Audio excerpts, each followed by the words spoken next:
Budget ಅನ್ನು ಮಂಡಿಸಿದ್ದಾರೆ. ಈ ವಿಚಾರದಲ್ಲಿ ಬಹಳಷ್ಟು ನಾನು ಕೇವಲ ಕಲ್ಯಾಣ ಕರ್ನಾಟಕದ ಒಂದು ಭಾಗಕ್ಕೆ ಆಗ್ತಾ ಇರುವಂತಹ ಒಂದು ಅನ್ಯಾಯದ ಬಗ್ಗೆ ಮಾತ್ರ ನಾನು ಬೆಳಕನ್ನು ಚೆಲ್ತಾ ಇರುವಂಥದ್ದು. ಬೆಂಗಳೂರು ಇಡೀ ನಮ್ಮ ಕರ್ನಾಟಕಕ್ಕೆ ರಾಜಧಾನಿ. ಬೆಂಗಳೂರಿಗೆ ಅತಿ ಹೆಚ್ಚಾಗಿ ಅಮೌಂಟನ್ನು ಕೊಡಬೇಕು, ಅದರಲ್ಲಿ ಎಲ್ಲರೂ ಕೂಡ ಸ್ವಾಗತ ಮಾಡ್ತೀವಿ, ಅದರಲ್ಲಿ ಎರಡನೇ ಮಾತೇ ಇಲ್ಲ.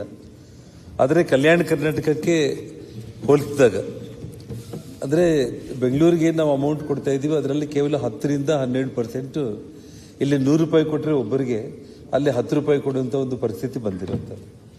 ಅಂದರೆ ಇನ್ನು ಅಭಿವೃದ್ಧಿ ಅನ್ನೋದು ಯಾವತ್ತಿಗೂ ನಾವು ಕಂಪೇರ್ ಮಾಡಿದ್ರೆ ಕಲ್ಯಾಣ ಕರ್ನಾಟಕ ಇದೇ ರೀತಿ ಹಿಂದುಳಿದ ಭಾಗವಾಗಿ ಉಳಿಯುವಂಥ ಒಂದು ಪರಿಸ್ಥಿತಿ ಮುಂದೆ ಬರೆಯುತ್ತೆ. ಹಾಗಾಗಿ ದಯಮಾಡಿ ಸರ್ಕಾರ ಇದ್ರ ಬಗ್ಗೆ ನಾನು ಇನ್ನೂ ವಿವರವಾಗಿ ಹೆಚ್ಚಾಗಿ ನಾನು ಬಿಡಿಸಿ ಹೇಳಲಿಕ್ಕೆ ಹೋಗಲ್ಲ.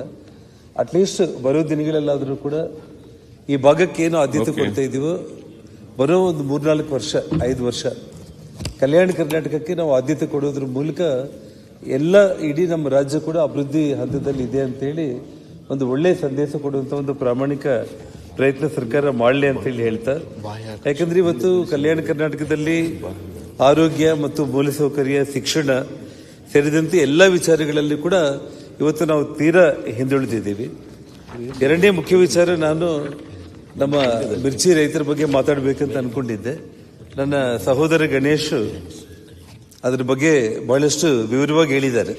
ಹಾಗಾಗಿ ಮತ್ತೆ ನಾನು ಅದ್ರ ಬಗ್ಗೆ ಹೆಚ್ಚಾಗಿ ಮಾತಾಡೋದಕ್ಕಿಂತ ಕೂಡ, ಯಾಕೆಂದರೆ ಬಳ್ಳಾರಿಯಲ್ಲಿ ನನ್ನ ನಿವಾಸದಿಂದ ಗಂಗಾವತಿ ವಿಧಾನಸಭಾ ಕ್ಷೇತ್ರಕ್ಕೆ ಹೋಗೋ ಸಂದರ್ಭದಲ್ಲಿ ಸಂಪೂರ್ಣವಾಗಿ ಇಡೀ ಕ್ಷೇತ್ರನೇ ಬರುತ್ತೆ.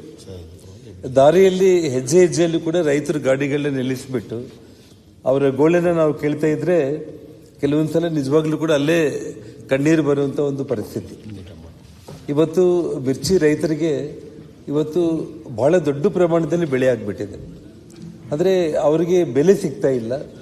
ಗಣೇಶ್ ಬಹಳ ನೀಟಾಗಿ ಅದ್ರ ಬಗ್ಗೆ ಹೇಳಿದ್ದಾರೆ. ದಯಮಾಡಿ ಬಳ್ಳಾರಿ, ವಿಜಯನಗರ, ಗಂಗಾವತಿಯ ಸುತ್ತಮುತ್ತಲ ಇರುವಂಥ ರೈತರ ಒಂದು ಗೋಳನ್ನು ಸರ್ಕಾರ ಅರ್ಥ ಮಾಡಿಕೊಂಡು ಇವತ್ತು ಹೆಚ್ಚು ಕೋಲ್ಡ್ ಸ್ಟೋರೇಜ್ಗಳು, ಗೋಡೌನ್ಗಳು ಇಲ್ಲದೆ ಇರೋ ಕಾರಣ ಕಳೆದ ವರ್ಷ ಬೆಳೆಯನ್ನು ಏನು ಅವರು ಸ್ಟಾಕ್ ಇಟ್ಟಿದ್ದಾರೋ ಇನ್ನು ಅದರಲ್ಲಿ ಅರ್ಧ ಸ್ಟಾಕ್ ಹಾಗೇ ಇದೆ. ಮತ್ತು ಈ ಸಲ ಬೆಳೆ ಬಹಳ ದೊಡ್ಡ ಪ್ರಮಾಣದಲ್ಲಿ ಬಂದಿದೆ. ಇವತ್ತು ನಮ್ಮ ಕೇಂದ್ರ ಸಚಿವರಾದ ಪ್ರಹ್ಲಾದ್ ಜೋಶಿ ಅವರು ಕೂಡ ಕೇಂದ್ರ ಸಚಿವರಾಗಿರುವಂಥ ಶಿವರಾಜ್ ಸಿಂಗ್ ಚೌಹಾಣ್ ಅವರ ಹತ್ರ ಈ ವಿಷಯ ಪ್ರಸ್ತಾಪ ಮಾಡಿ ಕರ್ನಾಟಕ ರಾಜ್ಯದ ಮಿರ್ಚಿ ರೈತರಿಗೆ ಸಹಾಯ ಮಾಡಬೇಕಂತ ಕೇಳಿದ್ದಾರೆ. ರಾಜ್ಯದ ಮುಖ್ಯಮಂತ್ರಿಗಳು ಕೂಡ ಈಗಾಗಲೇ ಕೇಂದ್ರ ಸಚಿವರಿಗೆ ಲೆಟರ್ ಬರೆದಿದ್ದಾರೆ. ಆ ವಿಷಯದಲ್ಲಿ ಎರಡು ರಾಜ್ಯ ಮತ್ತು ಕೇಂದ್ರ ಸರ್ಕಾರಗಳು ಮಿರ್ಚಿ ರೈತರ ಒಂದು ಸಹಾಯಕ್ಕೆ ಈ ಬಾರಿ ಬರಲೇಬೇಕು. ಇಲ್ಲ ಅಂತಂದ್ರೆ ಅಲ್ಲಿನ ಪರಿಸ್ಥಿತಿ ನೋಡ್ತಾ ಇದ್ರೆ ಗಣೇಶ್ ಅವರು ಹೇಳಿದಾಗೆ ಸುಮಾರು ರೈತರು ಆತ್ಮಹತ್ಯೆ ಮಾಡಿಕೊಳ್ಳುವಂತ ಒಂದು ಸ್ಥಿತಿ ನಿರ್ಮಾಣ ಆಗಿದೆ ಅಂತ ಹೇಳ್ತಾ, ಈ ವಿಷಯದಲ್ಲಿ ಗಣೇಶ್ ಅವರು ಏನೆಲ್ಲ ಮಾತಾಡಿದ್ದಾರೆ ಅದನ್ನ ತಾವು ರೆಕಾರ್ಡ್ ಮೂಲಕ ಸರ್ಕಾರದ ಗಮನಕ್ಕೆ ತಗೊಂಡೋಗಿ ಅದನ್ನ ಬಗೆಹರಿಸಬೇಕು ಅಂತೇಳಿ ನಾನು ಆ ಕಂಪ್ಲಿ ಭಾಗದ ಮತ್ತು ಬಳ್ಳಾರಿ, ವಿಜಯನಗರ ಮಿರ್ಚಿ ರೈತರ ಪರವಾಗಿ ನನ್ನ ಮನವಿಯನ್ನು ಮಾಡ್ಕೊಳ್ತಾ ಇದ್ದೀನಿ. ಸನ್ಮಾನ್ಯ ಸಭಾಧ್ಯಕ್ಷರೇ, ಏನೂ ಇಲ್ಲ. ಇವತ್ತು ನಾನು ಅಲ್ಲಿ ಹೋಗಿ ಕಂಡಾರ ವೈಸ್ ಚಾನ್ಸಲರು ಅಲ್ಲಿ ರವಿ ಅವರು ಅಂತೇಳಿ ಅವ್ರ ಜೊತೆಯಲ್ಲಿ ಹೋಗಿ ಮಾತಾಡಿದಾಗ ಅಲ್ಲಿ ಬಿಲ್ಡಿಂಗ್ ಬಿಟ್ಟರೆ ಯಾವುದೇ ಒಂದು ಸವಲತ್ತುಗಳು ಕೂಡ ಇಲ್ಲ.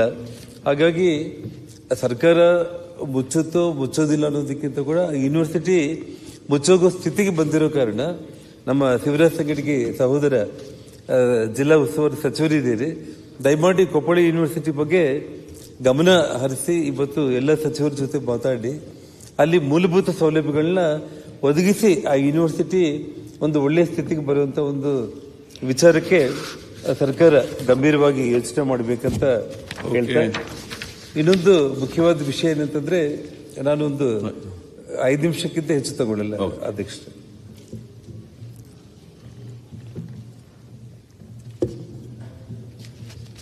ಹಿಂದೆ ನಾವು ಸನ್ಮಾನ್ಯ ಮುಖ್ಯಮಂತ್ರಿಗಳು ಅಂಜನಾದ್ರಿ ಬೆಟ್ಟಕ್ಕೆ ಹನುಮ ಜನಿಸಿರುವಂತಹ ಒಂದು ನಾಡಿಗೆ ಪ್ರತಿ ವರ್ಷ ಕೂಡ 100 ಕೋಟಿ ಅನುದಾನ ಕೊಡ್ತೀವಿ ಅಂತೇಳಿ ಕಳೆದ ಬಜೆಟ್ ಅಲ್ಲಿ ಅವ್ರ ಮಾತನ್ನು ಹೇಳೋದು ಮಾತ್ರ ಅಲ್ಲ, 100 ಕೋಟಿ ಅನುದಾನ ಕೂಡ ತಕ್ಷಣ ಅವರು ಬಿಡುಗಡೆ ಮಾಡಿದ್ದಾರೆ.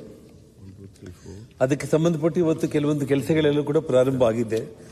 ಆದರೆ ಈ ವರ್ಷ ಸಂಪೂರ್ಣವಾಗಿ ಅಂಜನಾದ್ರಿ ಬೆಟ್ಟದ ವಿಚಾರ ಆಗಲಿ ಏನೂ ಕೂಡ ಅವರು ಬಜೆಟ್ ಅಲ್ಲಿ ಪ್ರಸ್ತಾಪ ಮಾಡದೇ ಇರೋದು ತುಂಬಾ ಬೇಜಾರಾಗಿರುವಂತ ವಿಚಾರ.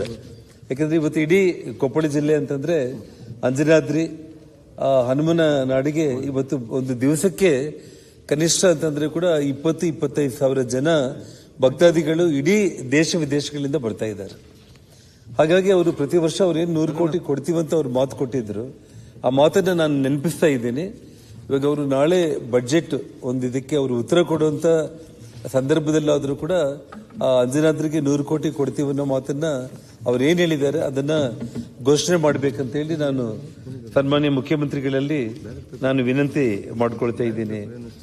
ಸನ್ಮಾನ್ಯ ಸಭಾಧ್ಯಕ್ಷರೇ, ಅದೇ ಒಂದು ರೀತಿಯಲ್ಲಿ ಕಳೆದ ಅಂದ್ರೆ 2 ಬಜೆಟ್ಗಳಲ್ಲಿ ಕೂಡ ನವಲಿ ಜಲಾಶಯದ ಬಗ್ಗೆ ಸನ್ಮಾನ್ಯ ಮುಖ್ಯಮಂತ್ರಿಗಳು ಪ್ರಸ್ತಾಪ ಮಾಡಿದ್ರು. ಕಳೆದ ವರ್ಷ ಬಜೆಟ್ ಅಲ್ಲಿ 1000 ಕೋಟಿ ಹಣವನ್ನು ಕೂಡ ಅದಕ್ಕೆ ಘೋಷಣೆ ಮಾಡೋದ್ರ ಮೂಲಕ ಅದನ್ನು ನಾವು ಅನುಷ್ಠಾನಗೊಳಿಸ್ತೀವಿ ಅಂತೇಳಿ ಸನ್ಮಾನ್ಯ ಮುಖ್ಯಮಂತ್ರಿಗಳು ಹೇಳಿದ್ರು. ಆದ್ರೆ ಈ ಬಜೆಟ್ ಅಲ್ಲಿ ನವಲಿ ಜಲಾಶಯನೇ ಆ ಪದನೇ ಕಾಣಿಸ್ತಾ ಇಲ್ಲ. ಅದು ಏನಾಗಿದೆ ನಮ್ಮ ಉಸ್ತುವಾರಿ ಮಂತ್ರಿಗಳಿಗೆ ಗೊತ್ತಾಗಬೇಕು. ಅದು ಟೆಕ್ನಿಕಲ್ ಇಶ್ಯೂಸ್ ಇರುತ್ತೆ, ಇಲ್ಲಂತ ನಾನು ಹೇಳಲ್ಲ. ನಾನು ಖಂಡಿತವಾಗ್ಲೂ ಕೂಡ ಶಿವರಾಜ್ ಸಂಗಟಿಗೆ ಅವರು, ಮುಖ್ಯಮಂತ್ರಿಗಳು DK ಶಿವಕುಮಾರ್ ಅವರು ಆಂಧ್ರ ಮತ್ತು ತೆಲಂಗಾಣ ರಾಜ್ಯದ ಜೊತೆ ಮಾತಾಡಿ ಆದಷ್ಟು ಬೇಗನೆ, ಯಾಕಂದ್ರೆ ನಮ್ಮ 4 ಜಿಲ್ಲೆಗಳಿಗೆ ಅಂದ್ರೆ ರಾಯಚೂರು, ಕೊಪ್ಪಳ, ವಿಜಯನಗರ, ಬಳ್ಳಾರಿಗೆ ಕುಡಿಯೋ ನೀರು ಜೊತೆಗೆ ಇವತ್ತು ಬೇಸಾಯಕ್ಕೆ ಕೂಡ ಉಪಯೋಗ ಆಗುವಂತ ಒಂದು ಅತ್ಯಂತ ಅದ್ಭುತವಾದಂತ ಒಳ್ಳೆ ಕೆಲಸ ಅಂದ್ರೆ ಅದು ನವಲಿ ಜಲಾಶಯ ನಿರ್ಮಾಣ. ಹಾಗಾಗಿ ಅದ್ರ ಬಗ್ಗೆ ಸೀರಿಯಸ್ ಆಗಿ ನಾಳೆ ಆ ಬಜೆಟ್ ಸನ್ಮಾನ್ಯ ಮುಖ್ಯಮಂತ್ರಿಗಳು ಉತ್ತರ ಕೊಡುವ ಟೈಮ್ನಲ್ಲಿ ಅಂಜನಾದ್ರಿ ಮತ್ತು ನಮ್ಮ ನವಲಿ ಜಲಾಶಯದ ಬಗ್ಗೆ ಅವರು ಅದನ್ನ ಇದು ಮಾಡಬೇಕಾಗುತ್ತೆ. ಅಧ್ಯಕ್ಷರೇ, ಕೊನೆಯದಾಗಿ 2 ವಿಚಾರಗಳಷ್ಟೇ ಅಧ್ಯಕ್ಷರೇ. ನೋಡಿ, ಇವತ್ತು ನಮ್ಮ ಕಲ್ಯಾಣ ಕರ್ನಾಟಕದಲ್ಲಿ ಕಲ್ಯಾಣ ಕರ್ನಾಟಕ ರಾಜ್ಯ ಕೈಗಾರಿಕಾ ಭದ್ರತಾ ಪಡೆ ಅಂತೇಳಿ ಇವತ್ತು ನಮ್ಮ KSISF ಅಂತೇಳಿ ಮಾಡಿದ್ದಾರೆ. 1500 ಮಂದಿ ಸ್ಟಾಫ್ ಇದ್ದಾರೆ ಅಧ್ಯಕ್ಷರೇ. 1500 ಮಂದಿ ಸ್ಟಾಫ್ ಅಲ್ಲಿ ಅವರಿಗೆ ಪ್ರಮೋಷನ್ಸ್ಗೆ ಎಲಿಜಿಬಿಲಿಟಿ ಇದ್ರೂ ಕೂಡ ಪ್ರಮೋಷನ್ಗಳು ಸಿಗ್ತಾ ಇಲ್ಲ. ವಿಷಯ ಏನಂತಂದ್ರೆ ಅಲ್ಲಿ ಸಪರೇಟ್ ಆಗಿ ಆ ಒಂದು ಬೆಟಾಲಿಯನ್, ಒಂದು ಕೇಂದ್ರ ಕಲ್ಯಾಣ ಕರ್ನಾಟಕದಲ್ಲಿ ಬೆಟಾಲಿಯನ್ ಅನೌನ್ಸ್ ಮಾಡಿದ್ದಾರೆ. 1500 ಮಂದಿ ಸ್ಟಾಫ್ ಇದ್ದಾರೆ, ಪ್ರಮೋಷನ್ಸ್ ಇಲ್ಲ ಅವರಿಗೆ. ಎಲ್ಲ ಮೈಸೂರು, ಬೆಂಗಳೂರು ಈ ಭಾಗದಲ್ಲಿರುವಂತ ಆ ಭದ್ರತಾ ಸಿಬ್ಬಂದಿಗೆಲ್ಲ ಕೂಡ ಪ್ರಮೋಷನ್ ಸಿಗ್ತಾ ಇದೆ. ಅಲ್ಲಿರೋರ್ಗೆ ಯಾಕೆ ಸಿಗ್ತಾ ಇಲ್ಲ ಅಂತಂದ್ರೆ ಅವ್ರಿಗೆ ಸಪರೇಟ್ ಒಂದು ಕೇಂದ್ರ ಸ್ಥಾನವನ್ನ ಕಲ್ಯಾಣ ಕರ್ನಾಟಕದಲ್ಲಿ ಸ್ಥಾಪನೆ ಮಾಡಿದ್ರೆ ಮಾತ್ರ ಅವರಿಗೆ ಪ್ರಮೋಷನ್ಸ್ಗೆ ಎಲಿಜಿಬಿಲಿಟಿ ಬರುತ್ತೆ. ಇವತ್ತು ನಾವು ಕಲ್ಯಾಣ ಕರ್ನಾಟಕ ಭಾಗದ ಜನರನ್ನ ಅಭಿವೃದ್ಧಿ ಮಾಡಬೇಕು ಅಂತ ಹೇಳಿ ಎಷ್ಟೆಷ್ಟೋ ಸ್ಕೀಮ್ಗಳನ್ನ ನಾವು ತಗೊಂಡು ಬರ್ತಾ ಇದ್ದೀವಿ. ಆದ್ರೆ ಅಲ್ಲಿರುವಂತ ಕಾನ್ಸ್ಟೇಬಲ್ ಆಗಿ, ಹೆಡ್ ಕಾನ್ಸ್ಟೇಬಲ್ ಆಗಿ, SI ಆಗಿ ಸುಮಾರು ವರ್ಷಗಳಿಂದ ಪ್ರಮೋಷನ್ಸ್ ಇಲ್ದೇನೆ ತುಂಬಾ ಅವರು ನೋವು ಪಟ್ಕೊಳ್ತಾ ಇದ್ದಾರೆ. ದಯಮಾಡಿ ಸರ್ಕಾರ ಅಲ್ಲಿ ಇವತ್ತು ನಮ್ಮ ಯಾವುದೇ ಒಂದು ಕಲ್ಯಾಣ ಕರ್ನಾಟಕದಲ್ಲಿ ಯಾವುದೇ ಒಂದು ಸೆಂಟರ್ ಪಾಯಿಂಟ್ ತಗೊಂಡು ಇವತ್ತಿಲ್ಲಿ ನಮ್ಮ ಪ್ರಿಯಾಂಕಾ ಖರ್ಗೆ ಕೂಡ ಇದ್ದಾರೆ. ದಯಮಾಡಿ ಈ ವಿಷಯ ಗಂಭೀರವಾಗಿ ತಗೊಳ್ಳಿ. ಯಾಕಂದ್ರೆ ಒಂದು ಭದ್ರತಾ ಪಡೆಯ ಬೆಟಾಲಿಯನ್ ಕೇಂದ್ರ ಸ್ಥಾನವನ್ನ ನಾವಲ್ಲಿ ಸ್ಥಾಪನೆ ಮಾಡಿದ್ರೆ ಮಾತ್ರ ಅವರು ಪ್ರಮೋಷನ್ಸ್ಗೆ ಎಲಿಜಿಬಿಲಿಟಿ ಆಗ್ತಾರೆ.